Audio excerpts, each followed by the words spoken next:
Hey Cleveland, your favorite show is on. Good Day with Olivia begins right now. Like, who's Olivia? Who's Olivia? You know, that girl on the radio. You know, the little short girl. She ain't nothing but 3 feet tall. You know, her love for the city is greater than her stature. It was a joke, it was a joke, it was a joke. She's so crazy. Lighten up a little bit. She's my favorite host on the KAZ Radio and Television Network. And welcome back to Good Day with Olivia on the KAZ Radio and Television Network. I'm your host, Olivia Winster, here serving up the good news happening right here in the city of Cleveland, keeping you informed, engaged, and connected. Cleveland, tens of thousands of Americans lose their lives annually as a result of gun violence. Random acts of gun violence, gang shootings, police shootings, and suicide shootings. What is at the center of the issue, and how do we address it? In the studio, I have with me today a representative from the Ohio Coalition Against Gun Violence, here to discuss how her organization is taking initiative to stand against the violence. I'd like to welcome to the studio this morning, Rosie Craig. Rosie, welcome to the studio. Thank you. I'm glad to be here. Yes, happy to have you here. Now, is it okay? Now, your name, is it Rosita or Rosette? Rosie. Oh, just Rosie. Just okay. Rosie, yes. Okay, Rosie. Well, before we jump right into the topic and take some time to get to know you, I have to give some news updates. So, Cleveland, what is going on in the city today? So we got a lot of streets blocked off here for the USA Triathlon's age group national is here in town today. The triathlon will be a 3-day event at Edgewater Park and surrounding communities. 500 athletes are expected to be participating in this event, and 10,000 people from across the U.S. are expected to come in attendance as spectators. So check out the event on the city's website. You can go to www.city.cleveland.ohio or .oh.us for more details. Rosie. Hi. Hi. Are you a Cleveland native? I'm not native to Cleveland, but we moved here in 1994, and it's been one of my favorite places to live. Oh, where are you from, Rosie? I'm a product of the United States Armed Forces. My father was military, and my husband's father was military. So we met in Arlington, Virginia. We're high school sweethearts, and we married. It will be 44 years come the end of the month. Wow, so congratulations. Thank you. Do you have any special plans for the celebration? Usually at the end of the summer, I just take a deep breath and say, honey, I love you.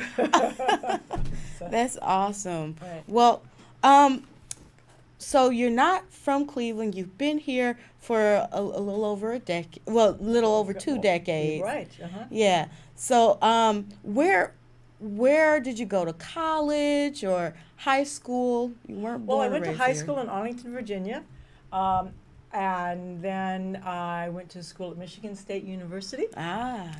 And as an out-of-state student, then I married the love of my life. He was a college professor. We were at Stanford. We were at Washington State University in Eastern Washington, Wow. almost in Idaho. Wow. We took a stint in Bloomington, Indiana, where I worked for the Naval Surface Warfare Center. I have an engineering background. And then we came to Cleveland, and I've been a stay-at-home mom, an advocate, landlord, a care provider to my elderly parents who passed in 2009, but a long, lovely life, and we're very blessed. So you've been all across the U.S. Yes. So what brings you to the city of Cleveland? My husband has been working here since '94 for the Cleveland Federal Reserve Bank. He is an economics researcher. And so I do understand what it means to do research and to demonstrate that coincidence is not causality, but how do you take data to demonstrate our causality. So occasionally I get a little bit of advice from him as to taking a look at some of the claims about gun statistics and what is good gun research and why we don't have better gun research actually. So, Oh, that's awesome. yes. So, what are some things you love about the city of Cleveland? You guys been here for some time now. What keeps you here? What do you love about this city? Believe it or not, I love the weather. Really? I was a little girl in Alaska, and so I've always wanted to go back to someplace that has snow. There have been some years when there's been a little bit too much snow, even for my taste. I totally agree. I love being by the lake. I love the fact that we don't have earthquakes and tornadoes. Me too. And we have access to good, clean water and just a lovely environment to live and raise a family. Yeah, I agree with that. So, how did you get involved with OCAGV, Ohio Coalition Against Gun Violence? Okay. Well, like many people in the gun violence prevention movement, and we try not to use the word gun control because people do not like to feel controlled. Like many people, I was recruited by tragedy. It was one of the first beautiful days of spring in March 1999, and I got a call from my daughter at the high school, and I imagined it being something like, oh, I forgot my lunch, or I forgot my homework, Mommy, could you please bring it to me? And I picked up the phone rather aggravated, and I heard my daughter's voice on the phone, and she'd been crying. And she said, Mom, one of the girls in the high school was shot while walking to school, and people that saw it happen said it was Penny. And it turns out that indeed 15-year-old Penny Chang was gunned down in Shaker Heights in 1999 by a deranged boyfriend who had gotten his gun at a Medina gun show. And he was a young man who, in his particular case, did have mental illness issues, had a court record, and he never should have been able to buy a gun, but he did. And he used that gun to murder her in front of her friends while walking to school. He clearly was not concerned about whether or not he was going to get caught because he shot her about 100 yards from the police chief's office and about 25 yards from two police officers having breakfast at a coffee shop nearby. He was immediately apprehended. And later that day, he said, when the police asked him, he said, well, have you had any loss lately? And he said, well, I lost my best friend, Penny. So he was mentally ill. Yeah. But we are very concerned because a lot of times mental illness is being used as a distraction from trying to do something about gun violence. The strict definition of mental illness is, from a medical point of view, is fairly narrow, and people who are mentally ill are much more likely to be victims of gun violence than perpetrators. But many, many people have periods of severe mental distress, and lack of anger management skills, and they have access to guns. So. Wow. Now, 1999, some time Correct. has passed, and it sounds to me like the gun was accessible to him. He got it from a Medina gun show. Correct. How is it that easy to obtain a gun? Absolutely. Even now. Even now. The Brady Law was passed in 1993, went into effect in 94. What's the Brady Law? The Brady Law is the law, if you go back to the 1930s, legislation was passed that said certain people are prohibited from purchasing a firearm. But back at that time, we didn't have computers, and it was really kind of the honor system. When you bought a gun, you signed an affidavit that you were not a felon, you had not been dishonorably discharged from the military. There's a number of protected bases for people who were not a felon. There were protected bases for not being allowed to buy a gun. But it was the honor system. It was a piece of paper that got filed at a gun store, and to trying to use that information to prevent somebody from buying a gun who shouldn't have. The means simply was not in place to enforce the law. And then, so the Brady Law was passed, which said that if you purchase a firearm, you need to have a background check. And a few years subsequent to that, we were able to put in place the National Instant Criminal Background Check System. It's an electronic database at the FBI. And so now when people make gun purchases, you go to a gun dealer, you show your driver's license, they're able to check the national database to see whether or not you are legally allowed to buy a gun, and you typically have a response back in about 45 seconds. Now the problem is that in order to pass that law, they passed the law with a big loophole. And that loophole said, well, you can sell guns out of your private collection without doing a federal background check. Oh, wow.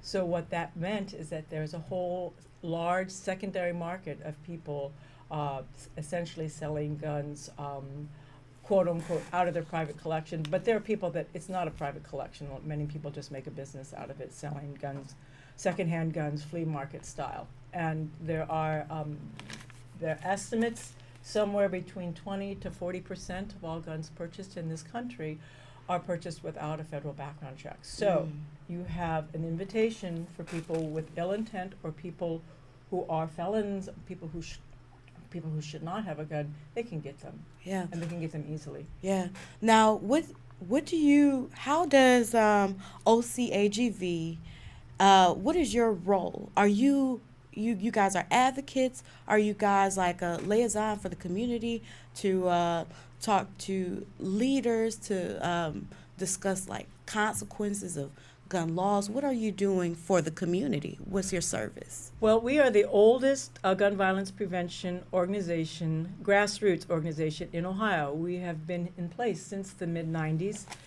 We grew out of the Toledo Metropolitan Ministries. Wow, that was the first time we've ever had an organization like OCAGV, and Yeah. and we've ever since then we've been a primary source for when news reporters want Yeah. to have information about gun violence prevention, commentary on gun laws. We've tried to.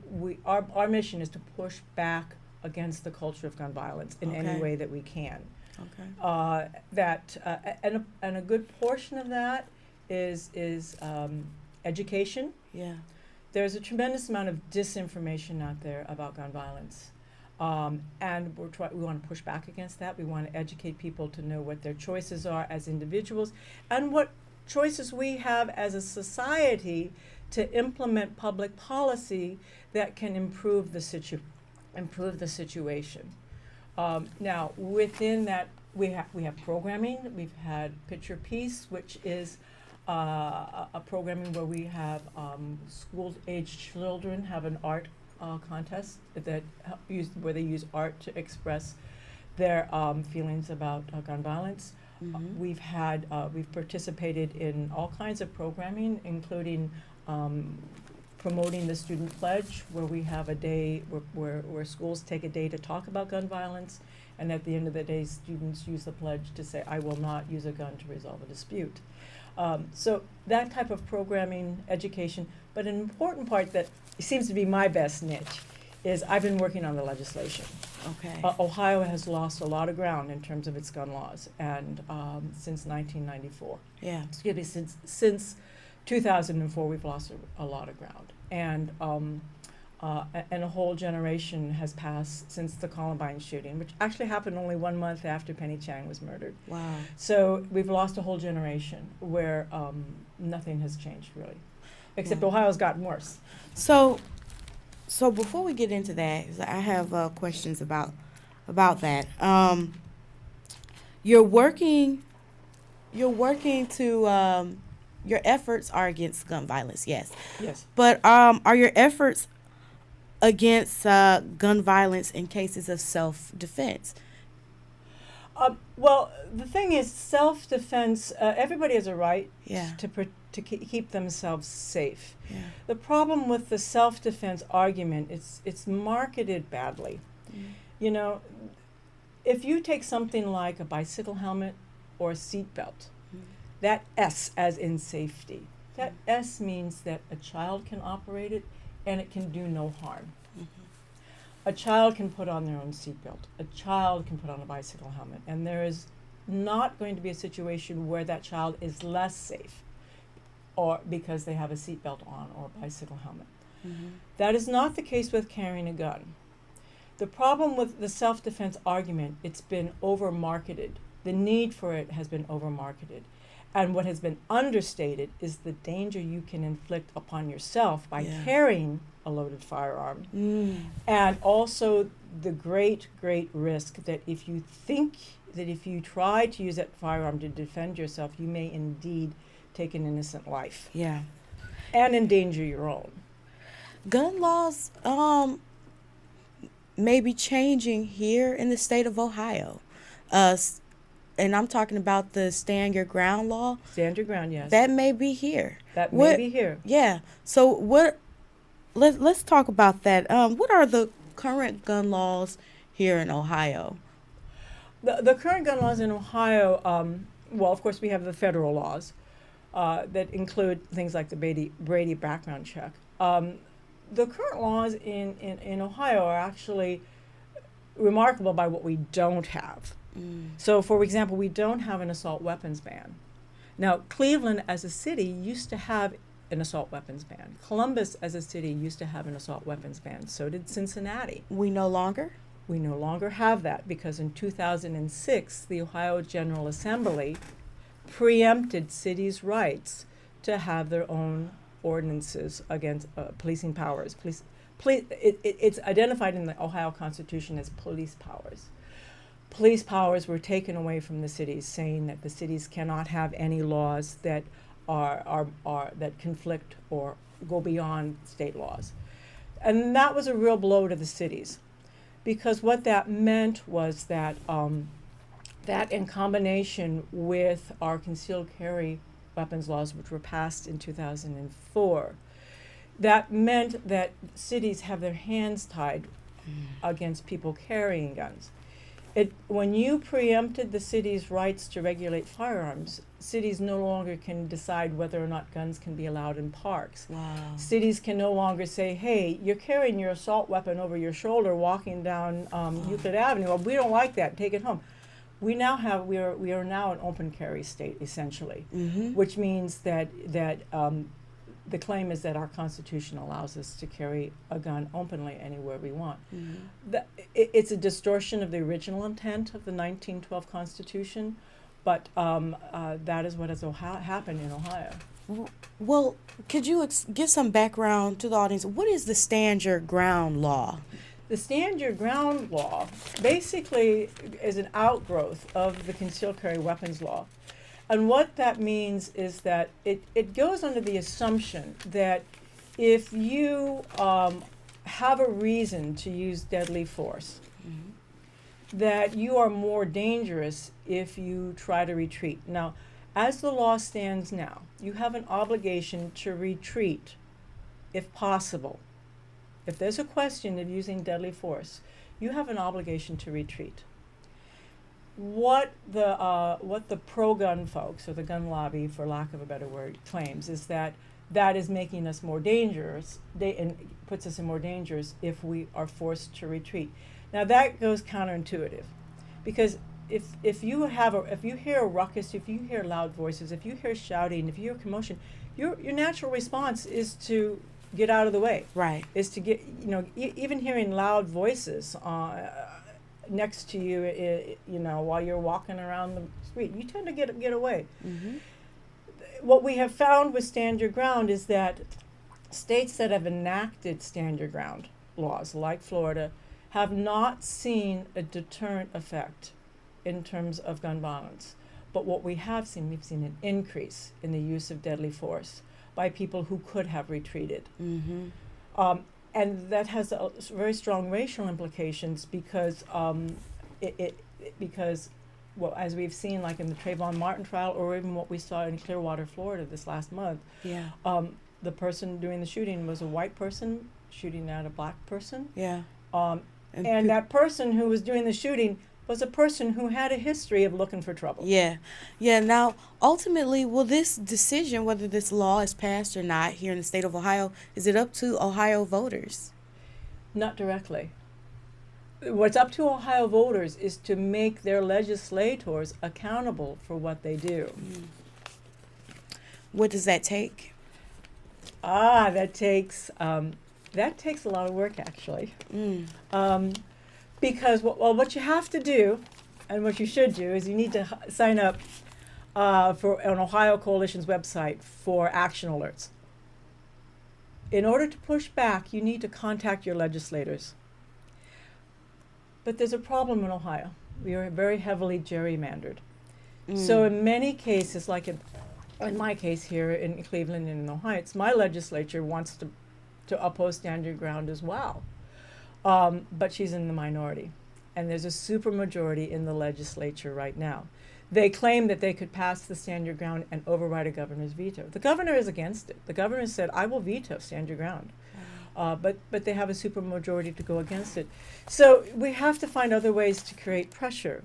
Public awareness, programs like this where we speak out, and in my case, go down to the Ohio courthouse, go to the committees, and be in committee, and be willing to look the legislators in the eye and say, we don't need this in Ohio. Yeah. Let's jump right into gang violence. Yes. And gun violence by gangs. Okay. You say that gang violence gets brought up so many times when we're addressing gun violence, Yes. but you say that it distracts from other issues relating to gun Correct. violence. Correct. Can you explain that? Okay, so there is a great divide in this country, and many of the people that do not want to see common sense gun laws. And when I mean common sense gun laws, what we want to do is we want to better enforce gun sales. We want to have child access prevention laws so that in case, if somebody's uncle leaves their gun around and a child gets it to kill another child accidentally, that person can face the music. We want to have certain kinds of guns should not be in society, and certain people shouldn't have them. And so we want to strengthen our courts so that courts can do something about dangerous people, like the Parkland shooter. These are the things that we're working for. But what happens is that the pushback comes from people that say, it's not about the gun, it's about the gang. So why should you put limits on my behaviors because of gang violence in Cleveland? The reality of it is that we're not even allowed to really know much about the gun violence in America because we're not allowed to collect good data. And so, the police themselves here in Cleveland might have a feeling for whether or not this or that murder was gang related. But how do we know whether it's gang related or it's just somebody getting mad because something happened at a party or revenge? When you say we can't collect, you're talking about people like us, like community members who are trying to learn or... That's right. We do not have a database that we can go to, a public database that we can go to. If you look at highway traffic accidents, every single traffic death in this country is recorded, and the circumstances are recorded. There's a national database. Yeah. But we have been prevented from having a national violence database reporting. It would be so helpful to know more about individual shootings in order to try to prevent them. Were they actual gang-related violence, or were they related to just young people going out looking for trouble? Right. Let's go into the schools now. And very, I hate to be brief about this, but because we're short on time, could you tell me what measures are schools now taking to protect students? Like, we hear about so many school shootings. Why are they happening there? These suicide shootings. Yeah. And the person is killing themselves, but before they're doing this, killing the students in the school. Why is it happening here? What's being done now by the schools about it? Well, to look at why the school shootings are happening, sometimes we can only look at each individual school shooting. You and I look at that and we say, what could have prevented that shooting? Those are actually fairly complicated problems. Many of the shootings actually come from students' homes. So that goes back to the idea of having a public awareness issue of saying, look, if you've got a gun, don't think that you know your teenager. Right. Keep the gun locked. Right. Trying to have a red flag law, which the governor wants to pass, so that if we have somebody like the Parkland shooter who has clearly been demonstrating that he has problems and is a threat to himself or others, to be able to have the court such that we can do that. There's many, many things we need to be doing to prevent these school shootings. But what the schools themselves are trying to do is to harden themselves. Better policies, moving the office, changing the doors, having police protection. Unfortunately, in addition, sometimes some of the schools in the state are having poorly trained people. Yeah. They seem to claim that they're well trained, but they're not. Somebody who's only had the Buckeye Firearms 36 hours of training for us on top of a concealed carry license, and goes into the school and is not responsible to a police supervisor. Ohio Coalition Against Gun Violence does not take a position against having police in schools. Now, there could be reasons for that and for not having that, but we don't take a position against it.